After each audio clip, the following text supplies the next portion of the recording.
In this video, I'm going to show you how to organize books in Google Play Books. First, open the app and go into your library where all your books are displayed. The first way to organize is by using the sort and filter options at the top. You can sort books by title alphabetically from A to Z, or by reading progress, arranging them from most completed to least, or vice versa. If you swipe right on the filter bar, you'll also see more options, such as filtering by download status, author name, or switching to different view styles like small grid, large grid, or simple list view.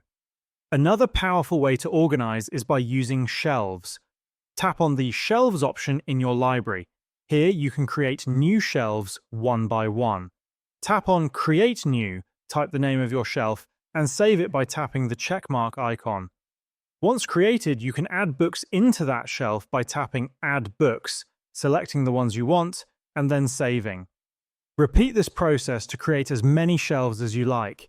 For example, you might create one shelf for comic books, one for novels, and another for audiobooks. This way, you can switch between shelves and instantly find the type of book you want to read. And this is how you can organize books in Google Play Books.